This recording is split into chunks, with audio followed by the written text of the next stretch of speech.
like a text on WhatsApp saying like live, and then I'll just count till 3.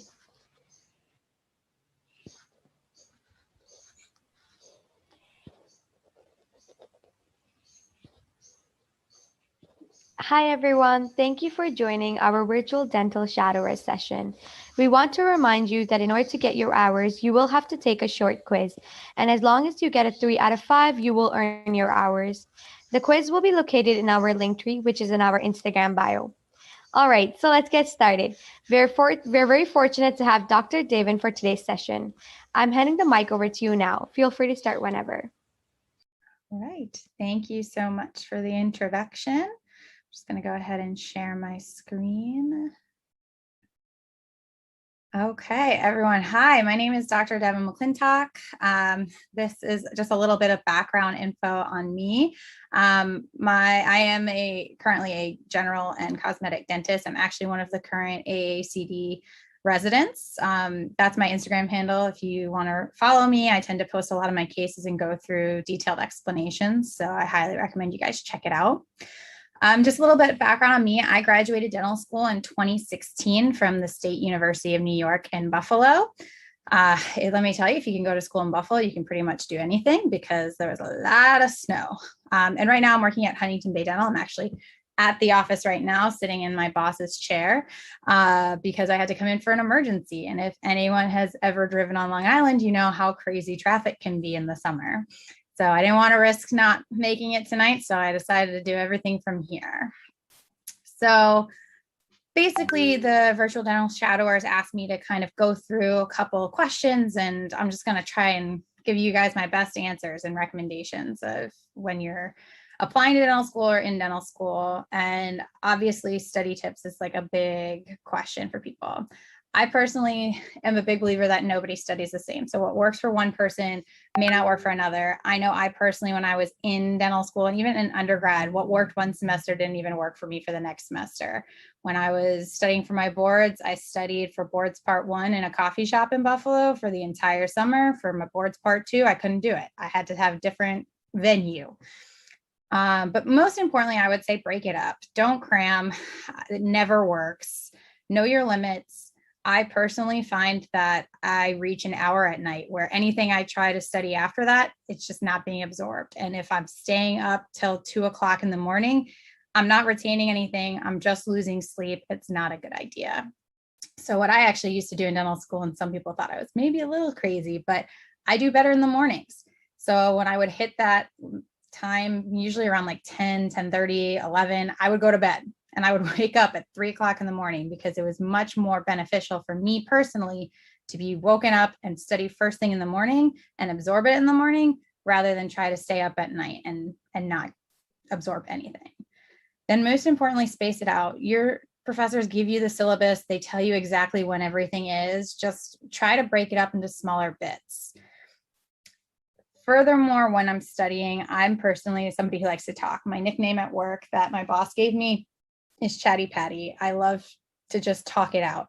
I do better if I'm trying to explain it. And if you're trying to explain a concept, even to an imaginary person, you're going to get a better understanding for that entire concept and subject matter. Then, of course, reward yourself. If you get through a period, give yourself breaks and, go for a walk, get yourself a coffee, go get ice cream, do something. Build in a reward system. So that way, every time you reach a milestone, you're able to kind of regroup, refresh, and start new. And like I said, ultimately, it's all about finding what works for you. What works for some people doesn't work for others. Don't try to only study a certain way. If you study well with other people, great. Find a group to study with. I personally don't. So I need to study by myself.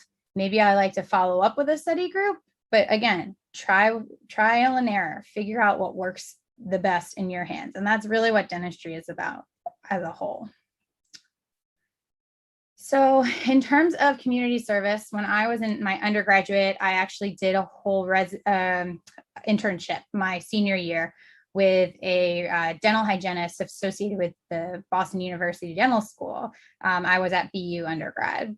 And we went out to community outreach in Boston. We went to Head Start programs, and we did dental screenings, and it gave me such a good introduction to dentistry. And it gave me that sense of purpose of, doing community service. I mean, getting out there and helping people is so important. And in dentistry, it's even more important because this is people's health and not everyone has access to the care. And there's things you can do both domestically and internationally. When I was in dental school, I was fortunate enough to do both. Buffalo has a specific program. It's called BOCA. It's called Buffalo Outreach and Community Assistance. And they run trips every year, multiple times a year. They primarily go to the Dominican Republic, and we went to, I can't remember, Senegal. So they have these trips. They're usually week-long. And let me tell you, you're going and you're going to be exhausted. You literally wake up, do dentistry 9 to 5, go home, pass out, wake up, do it all over again. And it's not like you're in an air-conditioned clinic. You are literally in a school that's been transformed into a makeshift dental clinic. You're doing the best you can to try and help as many people as you can. And you will see more patients in that week than you will probably your entire time in dental school. So the experience alone that you get from these trips, besides the fact that you're helping others in need, is just astronomical. I went to the Dominican Republic between my 3rd and 4th year of dental school. And I went from seeing 2 patients a day to seeing 2 patients every 30 minutes. And let me tell you, you get a lot better at diagnosing, treatment planning, giving injections, doing extractions. You just get so much hands-on experience. And you also get more one-on-one experience with experienced clinicians, because we'll have, multiple faculty who come on the trip with us, and it's invaluable. The second trip I did was actually domestically, and it was through RAM, there are multiple programs. This is RAM Remote Area Medical. There's other ones like Missions of Mercy that basically set up these pop-up clinics in areas that are underserved. There was 5 friends and I, we caravaned down to Tennessee, and there was probably about 30 of us total. And if the Dominican Republic was exhausting, RAM was even more exhausting, because Dominican Republic, I think, was like 9 to 5. Remote area medical was like 6 to 7, like 6 a.m. to 7 p.m. And people would get lined up in the middle of the night to get online, to get seen, to get care. And again, it's this wonderful, beneficial relationship where you're getting the experience and you're able to provide care to patients in need. So I highly recommend looking into one of these trips. And the nice thing about both of these opportunities, especially if you're an undergrad or interested in going to dental school, is that we need non-dentists on these trips. On my Dominican Republic trip, we actually had a PhD student. And then we also had some of our assistants, and we had a rep from a dental supply company out in California come out and, be assistants on the trip, do the sterilization, help us break down and set up and just make sure everything runs smoothly. We had doctors from Spain who came and helped translate everything. There are so many opportunities, and I highly recommend getting involved. Even if you aren't in dental school and can provide the care, there's always things that you can do to help out and just be involved. So what is the typical day like for me? So today, it's a little bit different for me because I'm doing the AACD residency. So for those who don't know, the AACD is the American Academy of Cosmetic Dentistry. Currently, their cosmetic dentistry is not a recognized specialty by the ADA. So the AACD is basically doing this pilot program with a select number of residents to connect them with mentors in the AACD who have undergone intense credentialing to become fellows in the Academy of Cosmetic Dentistry. Basically what that means is they have to submit something like 60 cases and pass like 55 of them, and they're insanely difficult to pass, but it's the only credentialing system that is offered right now for cosmetic dentistry. It's such a multifactorial field, and really requires you to work within every specialty. So right now, that's where I'm at. I'm in my 2nd year, so I'm finishing up and starting to apply for jobs for the end of August when I finish my program. So it's a little bit different from when I was in my private practice, when I was as an associate. When it comes to patient concerns, there are a lot, and I don't want to say that they're the most common, but in my field, a lot of the times patients are coming in because they have issues cosmetically. But just because a patient comes in with a cosmetic issue does not mean that that's the only issue that's going on. And when I go through some of the cases I'm going to share with you, that'll be a little bit clearer. And it kind of winds into this next part about what are the toughest parts about proposing treatment plans. I personally find that proposing treatment plans is all about making that connection with the patient. The patient wants to understand that you have their best interests at heart, and they want to understand that you know what you're talking about. So taking the time to really sit down and talk with the patient one-to-one about what's going on, co-diagnose what's going on with them, which is why things like photography is so critical, is really important, because that's going to make the patient more confident with what you're doing and understand the treatment. So I guess we'll get right back into the cases. So this is case number 1. So this is actually one of my closest friends, Michelle. She is not a dentist. She's in finance, but she is one of my good friends from college. She came to me when I was in the beginning of my program, and she said that, I never really wore my retainers. I'd really like to do Invisalign. I had just been certified in Invisalign. So I was like, come on in. She drove in and we did a whole workup on her. So basically her first complaint was just her teeth had shifted. You can see on the left, that's her before photo. There's not a lot that's going on. She has that black triangle between those two front teeth. And you can see this tooth right here is a little bit tucked back compared to the other side. And you can also see there's a little chip right here. Nothing major, but we decided to go forward with the ortho. Your first 2 steps when you're doing any kind of cosmetics treatment should always, always, always be ortho and whitening. Those are the 2 simplest solutions, and they will solve about 99% of the problems or issues that patients have with their teeth. Plus, they're very minimally invasive. You're moving teeth, you're not taking away tooth structure, and it's just better for the long-term longevity of the teeth. And you're setting yourself up for, if you do any restorative later, you're going to be doing it much more minimally than you would be doing if you didn't move the teeth. So when we were done with the ortho, I was looking at her models and that chip on this tooth right here. And I basically convinced her, you know what, let me just repair that for you. So look on the right, and then that's her after we did some simple composite veneers on her. This was all done in a single shade for both teeth. Basically, I just waxed up her case, so that way the teeth were just a little bit more full, a little bit longer, and that they tucked in a little bit nicer. You will see that there's a little bleeding here because I actually ended up numbing her up and actually adjusting her gingiva just to be a little bit higher. Because if you look here, it's actually shorter than the tooth next to it. It wasn't a big deal. It took about 2 seconds to do, but it makes such an impact. I wish I had a post-op photo of her, but she had the audacity to move to Savannah on me 3 days after I did this procedure. So I didn't get a follow-up on her, but seeing as she is one of my closest friends, I will catch up to her eventually. So you can check my Instagram eventually. I'll have a post-op photo for her. So this is my second case. This is Corinne. So she is one of my favorite patients. I've not known her since college, but she is one of my assistant's mothers, actually. And she has been my patient since I pretty much started my residency. And she came in, like I said, right at the beginning and told me she didn't like her crown on her front tooth. To give a little backstory, the crown that she has on that front tooth has been there for 30 years plus. That crown is actually older than I am, which is amazing because not only has it never caused a problem, it's never debonded, decemented, come out, anything. So all things considered, I would say that's one hell of a successful crown.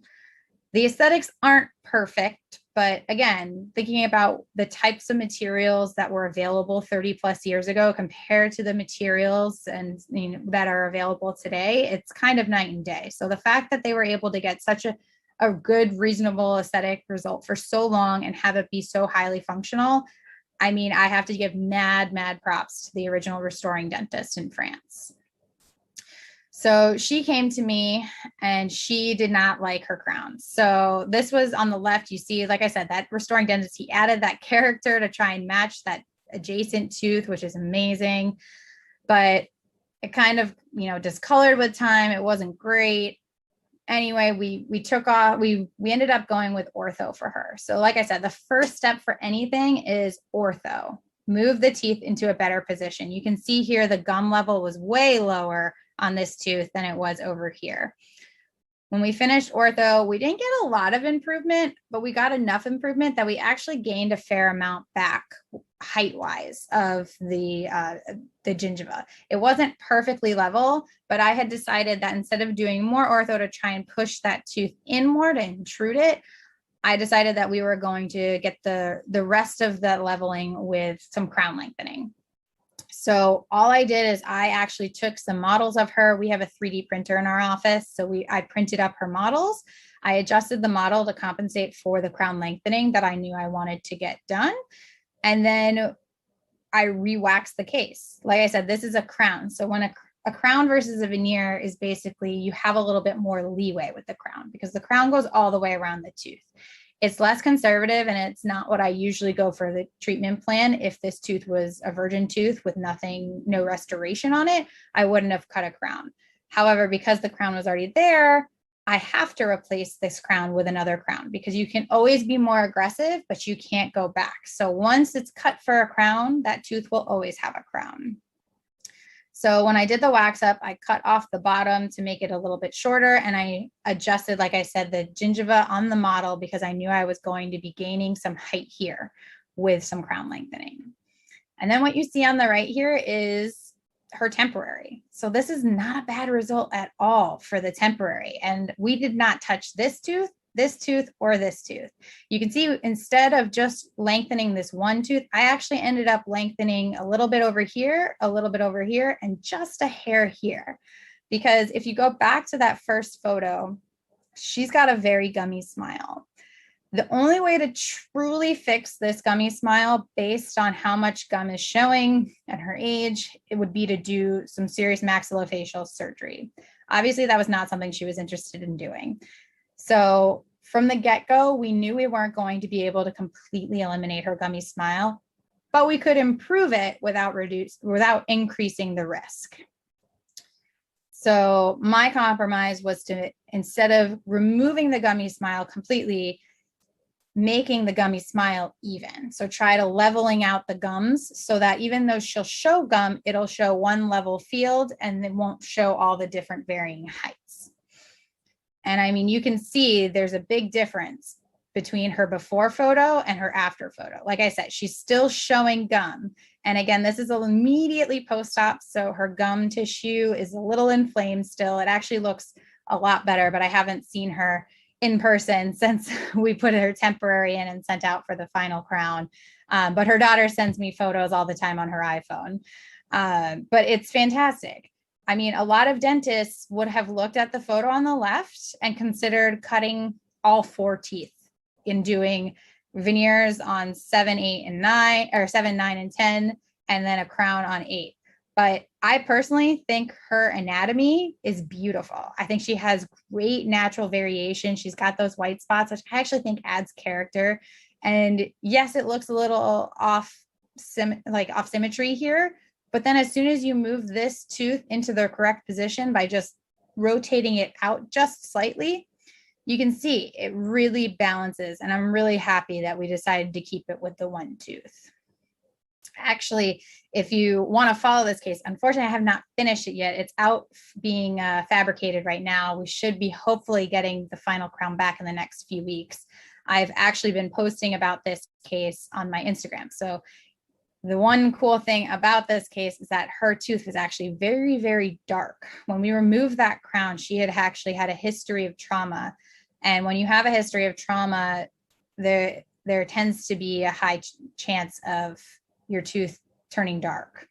And her tooth was actually the darkest tooth I've ever seen. So the fact that in her temporary, we were able to get enough thickness of material to pretty decently mask that discoloration of the tooth was pretty incredible.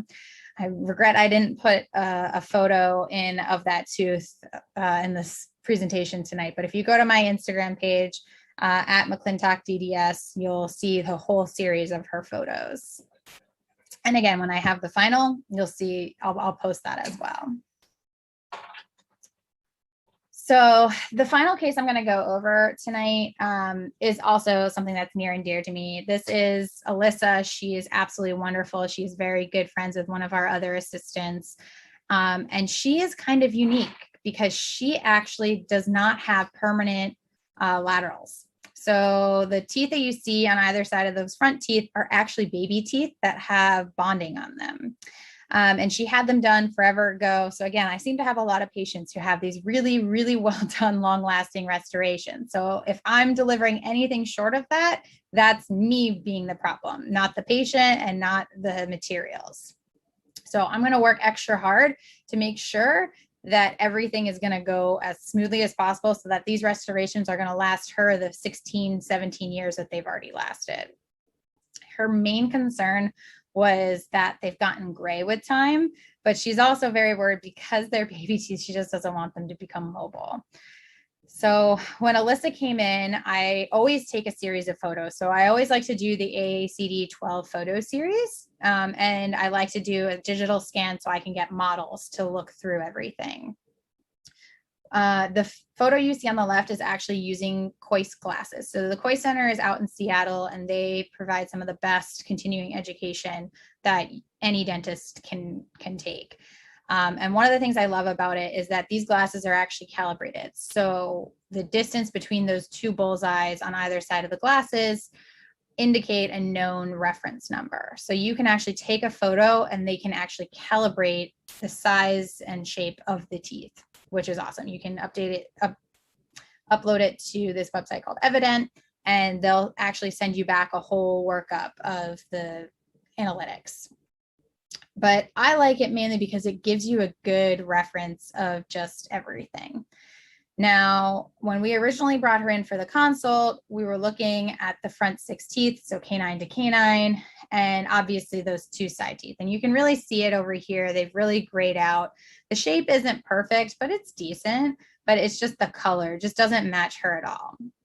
But the more I looked at her records and the more I looked at her models, I was noticing she was really flat on her wear here. I mean, 9 looks almost a millimeter and a half longer than 8.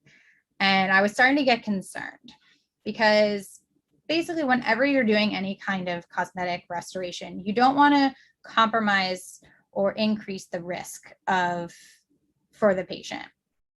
And when I see things like this, where her cusp, which I'm sure used to be more pointed, and even here is this flat and this much higher than this cusp, that tells me something's going on. So when she came back for her hygiene visit, I had already had her model. So I actually had made her something called a deprogrammer. And this is like a little retainer that has a platform on it. And what it does is it actually keeps you from biting down all the way, because clearly she has some kind of bite issue. So I had pre-made this. Like I said, we have a 3D printer, so I'm able to upload it to that same website, Evident, and download a file that I can print on our 3D printer. It cost me about $30. So it was a cost I was willing to risk. So when she came in with her hygiene exam, I went in the room and I just asked, Alyssa, do you have any joint issues? Does your jaw ever hurt? Do you ever notice yourself kind of grinding? And she looked at me, she was like, yes, all the time. And this is the thing, patients don't sometimes know what questions to ask and what to tell you. They might think something is totally normal when in fact it's not. So it's really important on our end to play detective on some levels. So I explained what this deprogrammer was, that she was going to have to wear it every day. And basically what it does is exactly what it sounds like. It deprograms your muscles, because when your bite is not right, you tend to compensate. Your muscles will compensate. They're trying to find a way for your teeth to come together, because the teeth want to come together. And if your bite is off, there's no right way for your teeth to come together. So your muscles will try to shift your jaw until they find that spot. And what happens is that your teeth get in the way of that and you start to hit them really hard and you start to wear them down.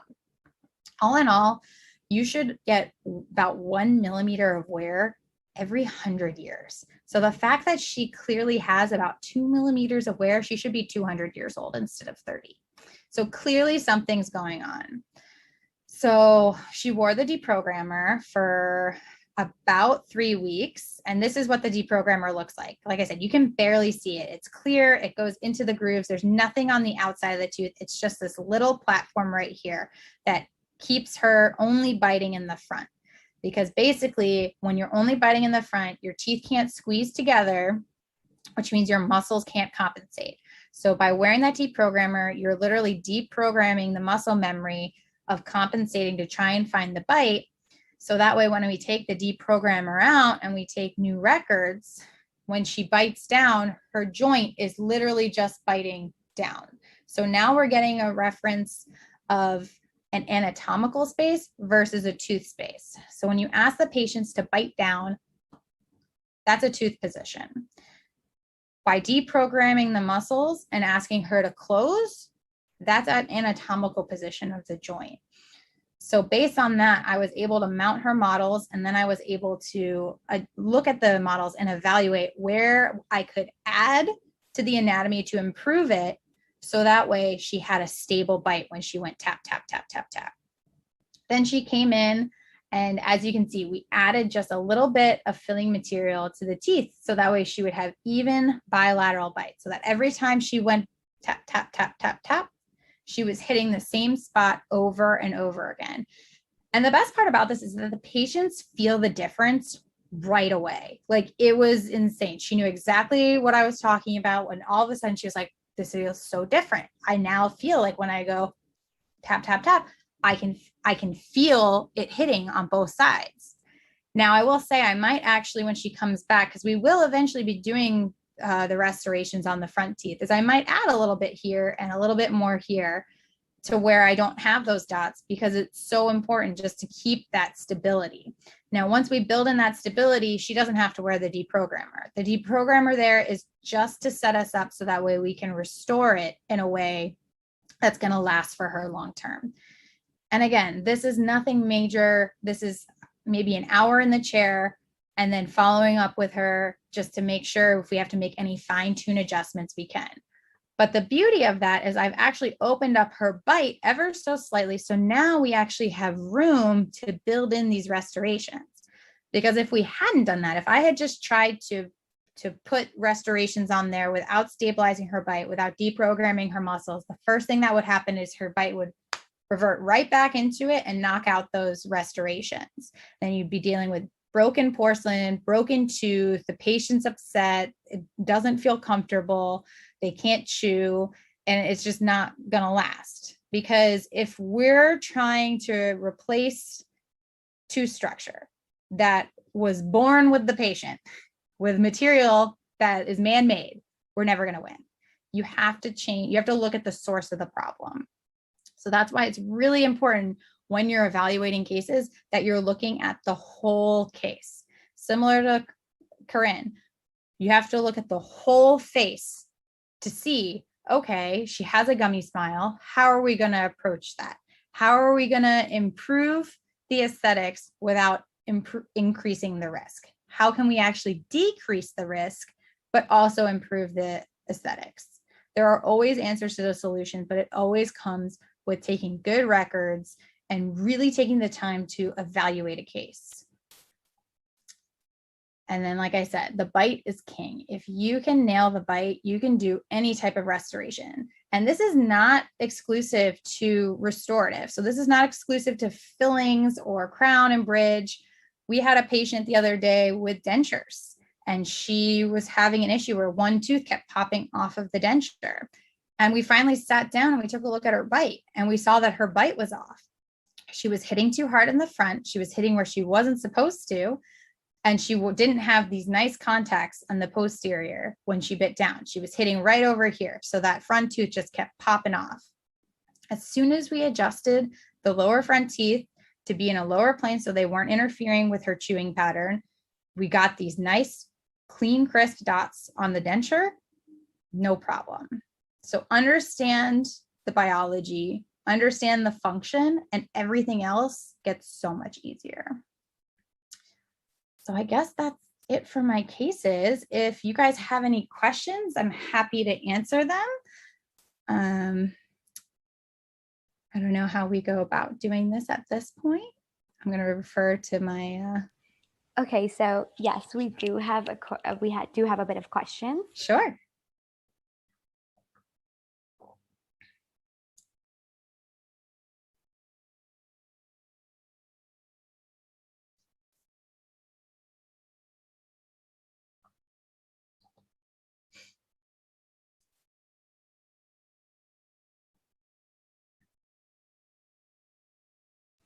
So for our first question, we have, how do you deal with stress or manage work and life balance?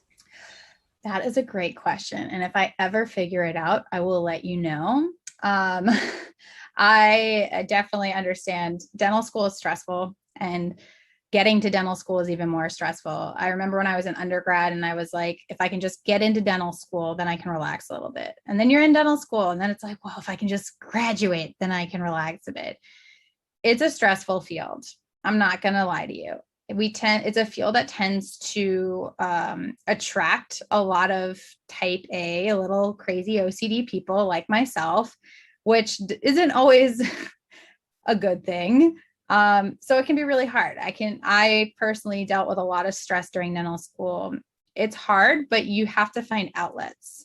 My husband was not a dentist, so he kept me very well grounded by reminding me about all the non-dental stuff that's out in the world. But I was also a member of intramural teams. We did intramural sports. My good friends from dental school and we started going on ski trips. There was a tiny mountain or two tiny mountains south of Buffalo, about an hour. And we would go and we had the student ski passes through the university. So we would go when we could have nights off to go and relax. We watched a lot of movies together.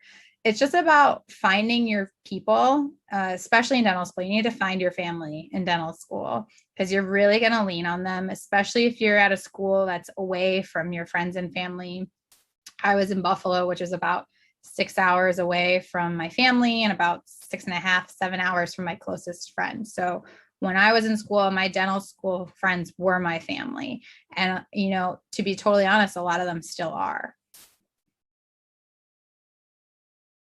That's great. So for the next question is, how do you deal with loans? What is your plan for loans? Loans. That is a very, very significant problem, especially today. I am very fortunate. I went to an in-state school, so my loans are quite low compared to some of my friends who went to private schools. Also, the cost of living in Buffalo was almost negligible compared to when you look at places like NYU or BU or USC or University of the Pacific. Unfortunately, there's not much you can do. They do have different programs. You can do military loans or military scholarships. We had a couple of classmates who did that, who did Army and Navy, I believe, in our class. And then they also have these health service loans. We had one of my classmates did that, where basically it's very similar to the military loans, where they will pay for dental school for 4 years, but then you owe them 4 years. So in the military, you owe 4 years active duty, usually working at a clinic on a base of some sort. But the health service loans, it's the same type of thing, but instead of working at a military base, you work in an underserved community. So I highly recommend looking at them. They are very competitive, I will say that. But looking at state schools, your tuition and cost of living is usually going to be way lower than the private schools, as well as if you are out of state, you can still go to a state school. My best friend from dental school was from Pennsylvania. And even though we were at Buffalo, she actually applied for residency our first year and then was able to get in-state tuition, I believe, as a second year or halfway through second year on. So there are ways to help reduce costs, but definitely looking at state schools, I will say, then they're great. I loved Buffalo.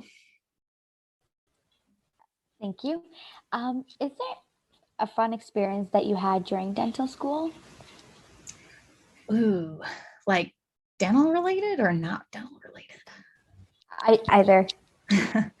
I will say my class was really, really awesome. And you'll find that not every dental class is awesome, which was something I learned. And we saw it in some of the classes around us where it's like some classes mesh and like are willing to help everyone. And then some classes are very cutthroat. And I was very fortunate that our class was really awesome. Everyone really meshed well and got along great. When I was in dental school, it was when the 2014 Sochi Olympics, I think, were happening. And for whatever reason, our class loved curling. Like we loved the curling events. So one of our classmates, one of my friends, he actually found like an official curling like facility in Canada, just across the border. And me and like 6 or 7 other of my classmates literally drove to Canada one day and we rented like spots on the sheet or whatever it's called. And we went curling for the day. They taught us how to do it. And then we had matches and a lot of the people there brought their kids. And it was actually just super fun. Like my class did a lot of things like that. And we would go to, there's a AAA baseball team in Buffalo. So we would get tickets and go to the baseball games. We would sometimes go to some of the hockey games downtown as well. And we tried to just do a lot of things that were special to Buffalo, but not necessarily specific to dentistry. Because like I said, you really need to have that balance and outlet to be able to relax and unwind and lay off some of the stress. We also would go to every year our ASDA would organize a tailgate to the Buffalo Bills game, because one of our faculty had an office that was right by them. So they would do a tailgate at his office, like on the front yard of the office, and then go to the game. So that was pretty cool too. So for the next question we have, can we change dental schools during D2 or D3? Not that I'm aware of, at least not that I saw. In our school, we started with 90 in our class. And then the way our program worked is our third year, we actually gained about 20 to 25 international students. So these are students who were licensed dentists in other countries who are coming to the US to try and retrain as dentists. So instead of making them go to 4 years of dental school, they would do an accelerated program.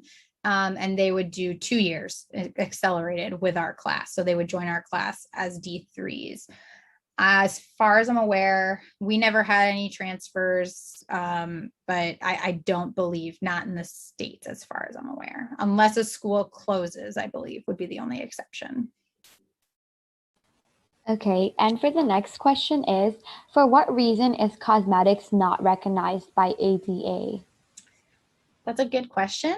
I wish I had the answer for you. It really should be, because it does require a lot of, like I said, experience and understanding for how everything works.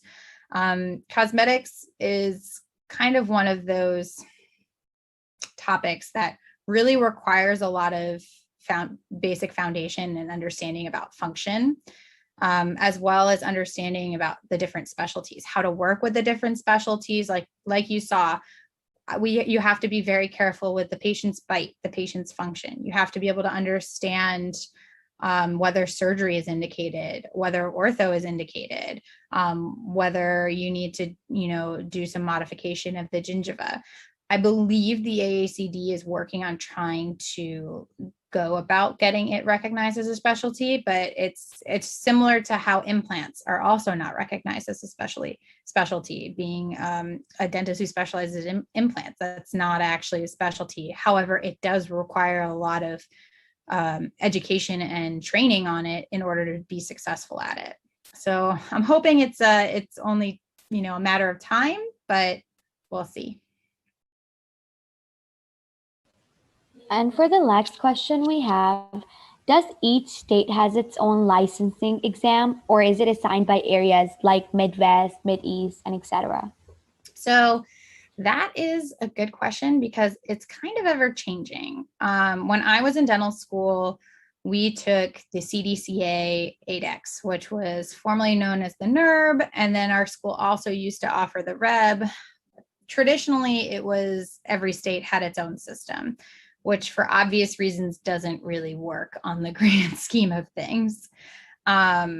As far as I'm aware, when I took it, I took the, like I said, the CDCA 8X, which pretty much covered the majority of states on the East Coast and towards the Midwest. It just didn't cover some of the Western states.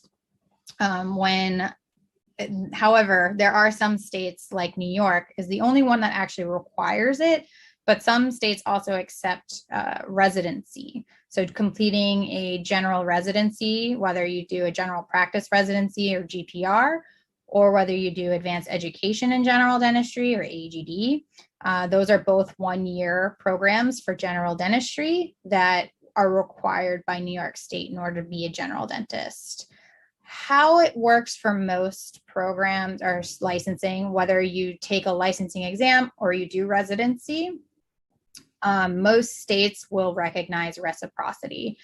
What reciprocity basically means is that if you were a licensed dentist practicing in a state for X amount of years, then whatever state you move to will accept that as in place of having to retake your licensing exam, because licensing exams can be very expensive to take if you have to find patients, pay for the patient's travel expenses to go to wherever it's being hosted.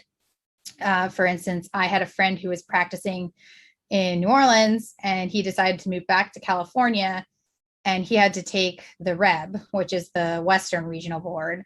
And he literally had to fly out all of his, he found all of his patients in Louisiana, flew them all out with him, put them all up in a hotel with him, and then had to take them to the course in order to work on them. So that you can only imagine adds up cost-wise. So I highly recommend to anyone who isn't 100% sure where they're going to end up and has the option to take dental boards while they're in dental school, I highly recommend it. That's what I did, even though I knew I was likely going to stay in New York for at least a period of time. I wanted to keep my options open, which was good because I'm actually moving to Virginia at the end of my program. So by taking that licensing exam, I was able to get my Virginia license without having to wait for reciprocity from New York.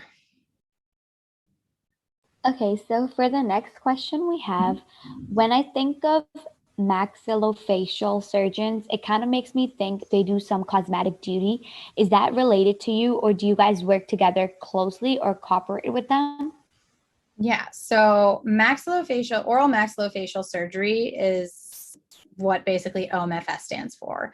And when I'm talking about maxillofacial surgery, I'm talking about not just an oral surgeon who takes out third molars and places implants. I'm talking about a surgeon who does jaw surgery. So like my patient who had the very gummy smile, she basically has what's called VME, vertical maxillary excess.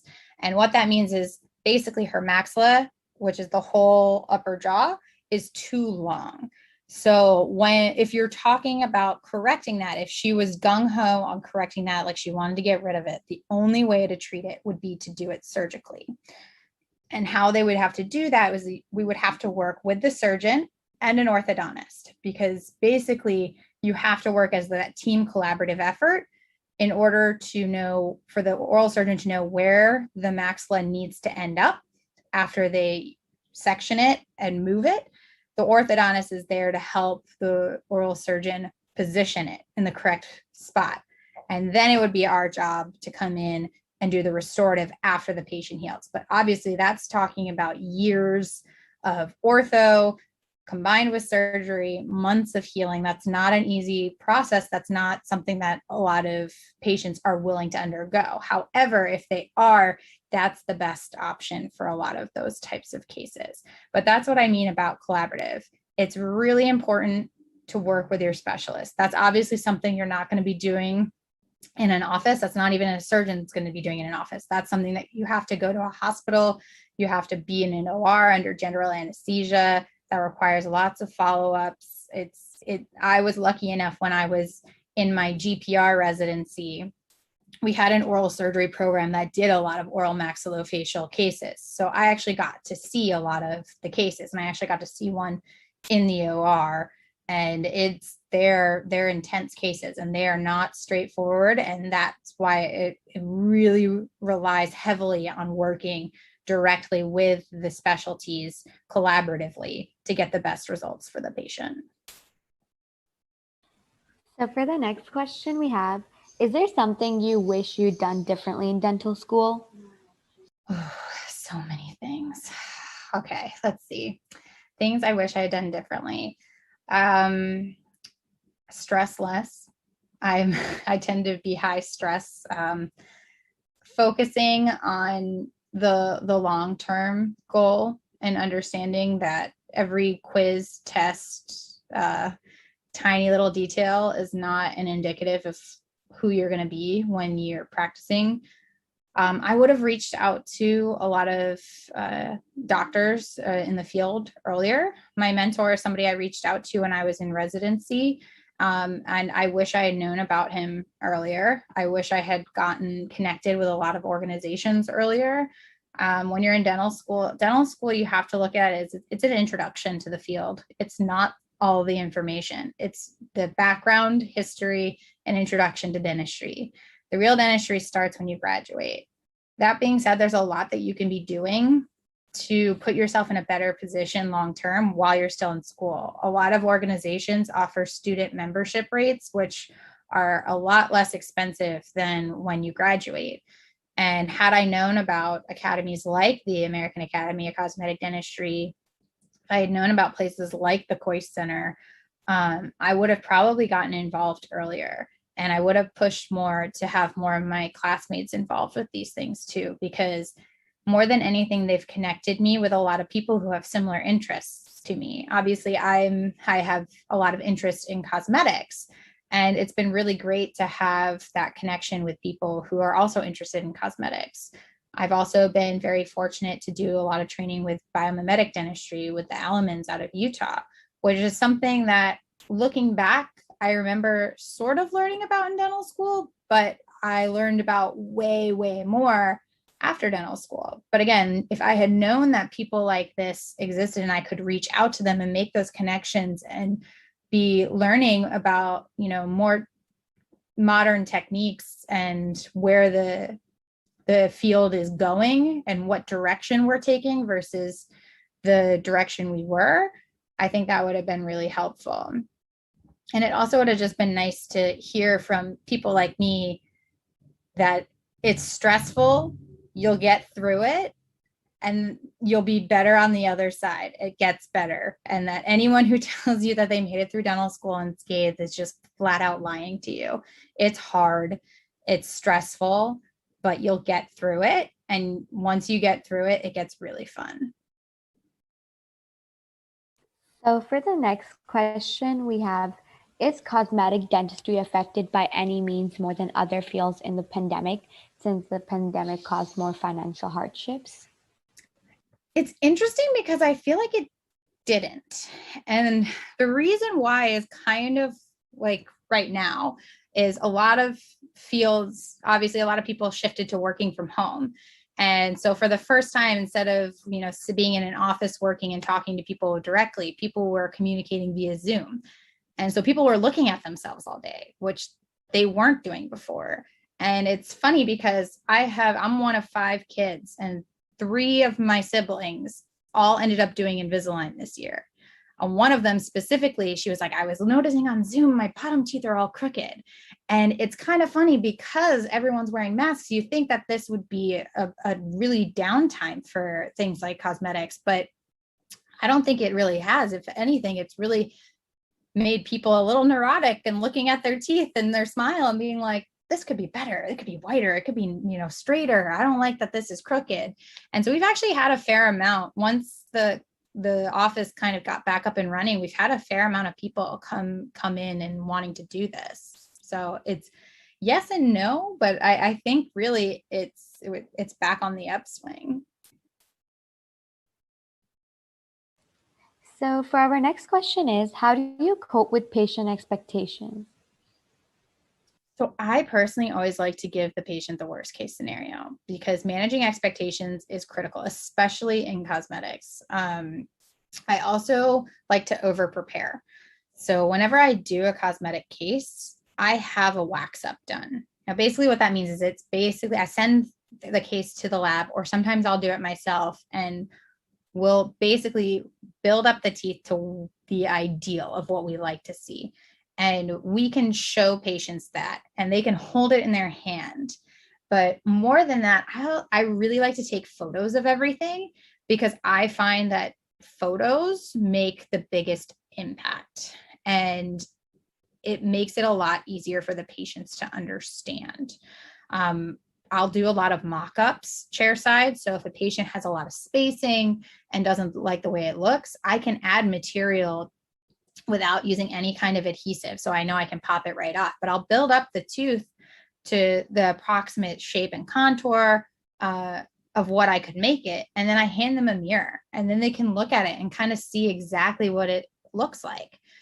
And then let's say they don't like it because it looks a little short. Well, then we can talk about, well, maybe we need to move the tooth into a better position.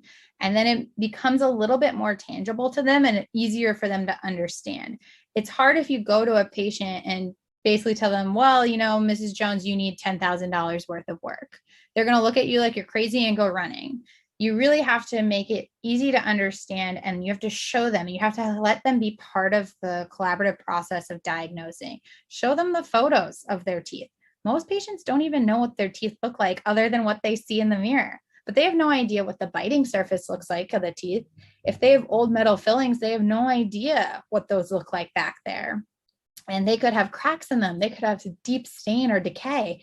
You show them a photo on a monitor, and the first thing they're going to do is be, what's that brown stuff? And it's going to make it your job easier to educate them on what's going on and how you can improve it and correct it. So really, like I said, bringing the patient into the conversation, having them discover the diagnosis with you, and then really giving them the truth. Don't tell them it's going to be all sunshine and rainbows if it's not going to be. I think one of the biggest ones I give them the harsh reality for is dentures. Most patients think dentures are a replacement for teeth. They're not. Dentures are a replacement for no teeth. And you can tell them the top is probably going to fit great. You're probably going to get some good suction there, and you're going to be able to function pretty well with it. Your bottom is going to suck. And I tell them that flat out. I'm like, it's going to suck. And the reason is that you've got this tongue, and this tongue is a muscle, and it's made up of a bunch of different muscles. And every time you move it, your denture is going to move. And if we leave the denture with no implants or nothing to hold on to, it's going to move around. You're going to be mad. It's not going to fit right. It's going to rub. It's going to bother you. And then when it happens, they'll be like, you know what? You told me, you warned me, and I understand. You don't tell them that. You tell them, oh, it's going to be great. You're going to function totally normally. You can go out and eat a steak dinner. They're going to come back and be really upset with you. So it's really important you tell your patients exactly what they should expect, because when it happens, they look at you kind of like you were a genius because you knew exactly what was going to happen before it happened. And then you already kind of told them, well, if you function, you're great, you don't have any problems, that's fine. We can leave it as is. But if it ends up being, it hurts, it doesn't stay put, we have other options like implants. Then they come back to you and say, it's been rubbing, it's terrible. Like, I want to talk more about the implants. What can you tell me about the implants? And now it's them coming to you based on the treatment that you've already kind of planted the seed in their mind. But again, just be honest with them. If it's not going to be a fun journey, be straight with them. They'll appreciate it way more in the long run. Okay, and we have a last question. Sure. Can general dentists work in the field and later on decide that they want to specialize? Absolutely. So I've known a couple dentists, I've actually been friends with a few, who decided to go back and specialize in perio or pros. I personally considered going into pros after I graduated. I mean, dental school is 4 years. And unless you go into dental school knowing exactly what specialty you want to do, it's really hard to get enough experience when you're in dental school to get a good feel for all of the different various specialties. Because basically you have to apply for residency after your third year of dental school, which means you've only been in the clinic part-time for a year. And most of the time you aren't even really seeing that many cases, because sometimes your cases get sent to the fourth year so that they can graduate. So you don't have a ton of experience. But when I graduated, I was dabbling with the idea of going into pros, which is why I ended up doing 2 years of GPR. My second year of GPR, I was at a site that did a lot of full mouth rehabilitation, usually specifically with implants. So I got a lot of experience doing full mouth rehabs during that year. And I felt after that year that that was enough for me personally. I mean, clearly not, because then I went back and did 2 more years of cosmetic training, but there are many that go back. And I think it's actually not a bad thing to go back to do general for at least a year or two and then consider going back. However, I have friends who went straight into specialties and they love it too, but it's just kind of, you got to feel out what you want. I personally was about getting more experience hands-on and then kind of narrowing down what I wanted to be doing after that. Okay, so that is it for our questions. Thank you, Dr. Devin, for taking the time to talk to us about your profession. It is truly appreciated, and I know I learned a lot from your presentation. To our viewers, the quiz will be up by tonight, and it will be linked in our link tree and in the description of the video. The quiz, again, will be up tonight, so please keep an eye out on our Instagram. The quiz will stay open for 24 hours, after which it will close, and scores will get sent out. A 3 out of 5 is required to receive credit for our session. To Dr. Devin, again, I want to thank you for today. Everyone, please have a great day. Thanks.